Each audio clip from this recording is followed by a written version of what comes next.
اعوذ باللہ من الشیطان الرجیم بسم اللہ الرحمن الرحیم ربی یسر ولا تعسر وتمم بالخیر وبک نستعین یا فتاح بزدنی علما۔ سورہ فاتحہ جو مکی زندگی میں نازل ہوئی 7 آیتیں ہیں۔ حدیث پاک میں آتا ہے اللہ کے رسول صلی اللہ علیہ وسلم نے ارشاد فرمایا کہ قرآن کریم کے اندر دوسری اس کی مثال نہیں، یعنی اس جیسی صورت کوئی نہیں، نہ تورات میں ہے، نہ زبور میں ہے، نہ انجیل میں ہے، اور نہ خود قرآن شریف میں ہے۔ جیسا کہ آتا ہے حدیث پاک کے اندر، یہ سورہ فاتحہ سورہ شفا بھی ہے، یعنی اللہ تبارک و تعالیٰ نے اس کے اندر شفا بھی رکھی ہے۔ اور قرآن کریم کی سب سے پہلی صورت جہاں سے قرآن کریم شروع ہوتا ہے، نماز کے اندر بھی سب سے پہلے پڑھی جانے والی صورت یہی سورہ فاتحہ ہے۔ اور قرآن کریم کے اندر قرآن کریم کے شروع میں سب سے پہلے اس کو اس لیے لایا گیا کیونکہ قرآن کریم کی ساری صورتوں میں سب سے پہلے مکمل طور سے نازل ہونے والی سب سے پہلی صورت سورہ فاتحہ ہے۔ سورہ فاتحہ سے پہلے چند آیات نازل ہوئی، جیسے سورہ اقرا کی چند آیات، سورہ مدثر کی چند آیات، لیکن مکمل صورت سب سے پہلے سورہ فاتحہ یعنی الحمد شریف نازل ہوئی۔ اس میں قرآن کریم کے اندر سب سے پہلے آتا ہے کہ اعوذ باللہ ہم پڑھتے ہیں۔ یہ قرآن کریم کی تلاوت کے شروع میں سب سے پہلے اعوذ باللہ من الشیطان الرجیم پڑھنا سنت ہے، اور بسم اللہ الرحمن الرحیم یہ قرآن کریم کی ایک آیت ہے۔ اور بسم اللہ الرحمن الرحیم سے بسم اللہ الرحمن الرحیم قرآن کریم کے شروع میں بھی پڑھی جاتی ہے اور ہر صورت کے شروع میں بھی پڑھی جاتی ہے۔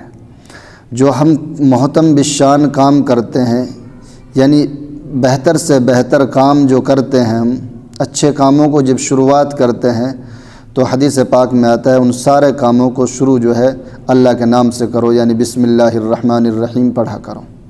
کہ شروع کرتا ہوں میں اللہ کے نام سے جو سب پر مہربان ہے اور بہت مہربان ہے، سب پر مہربان ہے اور بہت مہربان ہے۔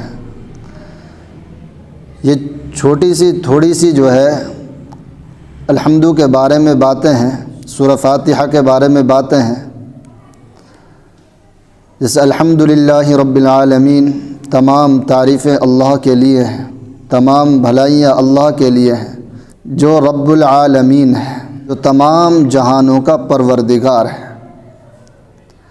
یعنی اس میں یہ سمجھنے والی بات ہے، جیسے کوئی تصویر بناتا ہے یا کوئی دوسری چیز بناتا ہے تو ان چیزوں کی تعریف جو ہوتی ہے خالی ان چیزوں کی تعریف نہیں، بنانے والے کی تعریف ہوتی ہے، بنانے والے کی تعریف کی جاتی ہے۔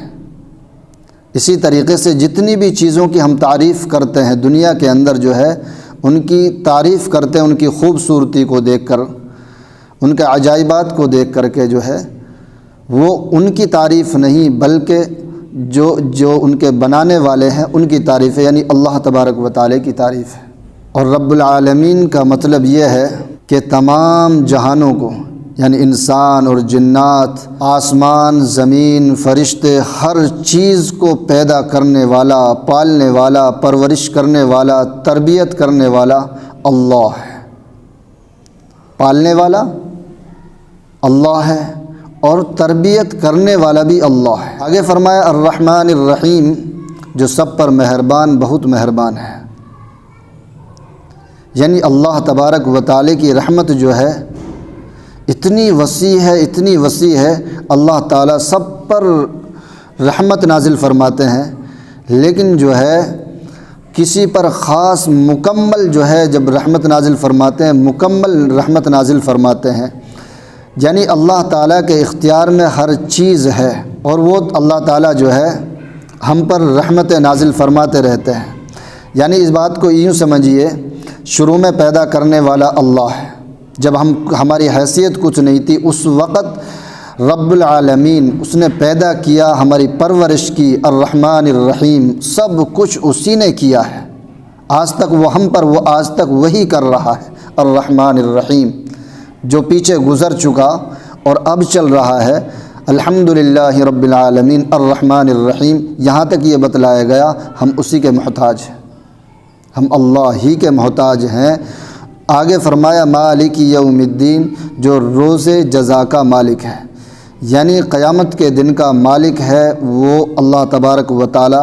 ایسا نہیں کہ اسی دنیا کے اندر تک ہی جو ہے اللہ تعالی ہمارا خالق و مالک ہے، ہمیں پالنے والا، تربیت کرنے والا ہے، بلکہ جو ہے مرنے کے بعد بھی پھر بھی جو ہے اللہ تبارک و تعالی ہی ہمارا مالک ہے، یعنی پورا اسے اختیار ہوگا قیامت کے دن، اور کہا جائے گا کہ جو ہے دنیا کے بادشاہ کہاں ہیں، دنیا کے مالک کہاں ہیں، اور اس سے پورا اختیار ہوگا، کیونکہ مالک ہوگا، دنیا کی طرح جج نہیں ہوگا کہ جو ہے وہ قانون کے پابند ہوتے ہیں، اللہ کسی کے قانون کا پابند نہیں ہوگا، اور وہاں پر جو جس نے کیا ہوگا اس کو ویسا بدلہ ملے گا، اور بعض گنہگاروں کو اللہ معاف کر دے گا، وہاں کوئی اللہ کو روکنے ٹوکنے والا نہیں ہوگا، وہ قیامت کے دن کا بھی مالک ہے۔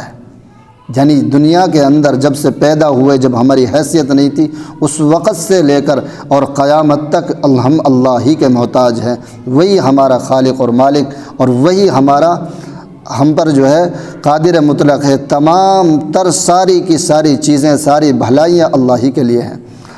آگے فرمایا ایاک نعبد و ایاک نستعین، اے اللہ، اے ہمارے رب، ہم تیری ہی عبادت کرتے ہیں اور تجھ ہی سے مدد مانگتے ہیں۔ یہاں اس میں یہ بتلایا گیا، اے اللہ، تیرے علاوہ ہم کسی کی عبادت نہیں کرتے۔ جیسے میاں بیوی ہوتے ہیں، ایک شوہر اور ایک بیوی، ہسبینڈ وائف ہوتے ہیں، اگر اس کی وائف یوں کہے اپنے ہسبینڈ سے کہ جو ہے میں آپ کی بھی بیوی ہوں، آپ کی بھی وائف ہوں، تو وہ شوہر، اس کا ہسبینڈ اسے کبھی پسند نہیں کر سکتا۔ اسی طرح اللہ بھی جو ہے کسی کو اپنے ساتھ پسند نہیں کرتا۔ اے اللہ، ہم تیری ہی عبادت کرتے ہیں اور تجھ ہی سے مدد مانگتے ہیں، تیرے علاوہ کوئی کام بنانے والا نہیں، کوئی ہمیں پالنے والا نہیں، کوئی ہمیں جو ہے بیماری میں شفا دینے والا نہیں، سب کچھ کرنے والی ذات تیری ہے۔ سب کچھ کرنے والی ذات کس کی ہے؟ اللہ ہی کی ہے۔ آگے فرمایا اہدنا الصراط المستقیم، ہمیں سیدھے راستے کی ہدایت عطا فرما، سیدھے راستے پہ چلنے کی توفیق عطا فرما دے۔ سیدھا راستہ کون سا سیدھا راستہ ہے؟ دنیا میں آدمی جب سیدھے راستے پہ چلتا ہے دنیا میں بھی کامیابی ملتی ہے، اور یہاں تو یہ آخرت کا سیدھا راستہ ہے۔ کیسا سیدھا راستہ؟ کون سا سیدھا؟ جس میں ٹیڑھا پن نہ ہو، کوئی رکاوٹ نہ ہو، کوئی پریشانی نہ ہو، ہمیں سیدھے راستے کی ہدایت عطا فرما۔ سیدھا راستہ کون سا سیدھا راستہ ہے؟ صراط الذین انعمت علیہم، ان لوگوں کے راستے ہیں جن پر اللہ نے انعام کیا ہے، جن پر اللہ نے انعام کیا ہے۔ کیسا انعام کیا ہے؟ جیسے مثال کے طور پر جو ہے قرآن کریم میں دوسری جگہ پہ آیا ہے، 4 لوگ ہیں، انبیاء، صدیقین، شہداء، صالحین، ان 4 لوگوں پر اللہ نے انعام فرمایا ہے، یہ ہدایت والے راستے پر تھے۔ اب نبی تو نہیں آئیں گے، اب ان لوگوں کے راستے کو دیکھ کر یہ لوگ جو ہے سیدھے راستے پر ہیں، صدیقین، شہداء اور صالحین، یہ لوگ جو ہے سیدھے راستہ پر ہیں۔ اور آگے فرمایا ان لوگوں کے راستے سے اللہ ہمیں بچا لیجئے جن پر تو نے غضب کیا ہے، تیرا غضب نازل ہوا ہے اور وہ راستے سے بھٹک گئے ہیں، وہ راستے سے بھٹک گئے ہیں ان کے اپنی جہالت کی وجہ سے، اور جن پر تو نے غضب کیا، یہود اور نصارہ، ان مشرکین پر جو ہے، اے ان لوگوں میں سے اللہ ہمیں نہ بنا۔ اس لیے کہا جاتا ہے اب کہو آمین، یہ مکمل ایک دعا ہے۔ جیسے آتا ہے حدیث پاک میں آتا ہے جب ہم الحمدللہ رب العالمین کہتے ہیں تو اللہ تبارک و تعالی جواب دیتا ہے، اس بندے نے میری جو ہے تعریف بیان کی، میری حمد و ثنا کی ہے۔ ہم کہتے ہیں الرحمن الرحیم، اس بندے نے میری تعریف بیان کی ہے۔ مالک یوم الدین، اس بندے نے میری بزرگی بیان کی ہے۔ ایاک نعبد و ایاک نستعین جب بندہ نماز میں کہتا ہے تو اللہ تبارک و تعالی کی طرف سے جواب ملتا ہے کہ یہ آدھی آیت میرے لیے اور آدھی میرے بندے کے لیے، اور جو بندے نے مانگا ہے میں اس کو ضرور دوں گا۔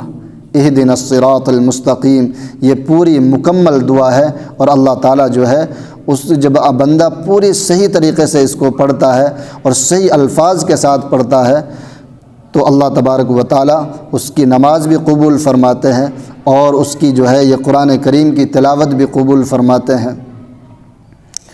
تو یہ چند باتیں تھیں سورہ فاتحہ کے بارے میں، اور یوں آتا ہے سورہ فاتحہ کے لیے یعنی الحمد شریف کے لیے کہ یہ سورت جو ہے جب ہم نماز میں پڑھتے ہیں اور جماعت ہوتی ہے، امام کے پیچھے جب نماز پڑھتے ہیں تو سورہ فاتحہ نہیں پڑھنی چاہیے امام کے پیچھے، چاہے کوئی سی بھی نماز ہو۔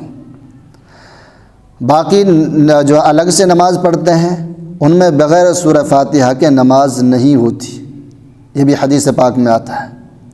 اسی طریقے سے سورہ فاتحہ جو ہے جیسے پہلے بتلایا یہ مکمل جو ہے شفا ہے، اور جس پر جو ہے اس کو پڑھ کر کے دم کر دیا جائے اللہ تعالیٰ اسے شفا عطا فرماتے ہیں۔ یہ چند باتیں تھیں، باقی یہ ہے کہ فضائل کی باتیں آپ کے سامنے آئی ہیں۔ انشاءاللہ اللہ تعالیٰ ہم سب کو جو ہے ہدایت عطا فرماوے اور سیدھے راستے پہ چلنے کی توفیق عطا فرماوے۔ آخر دعوانا الحمدللہ رب العالمین۔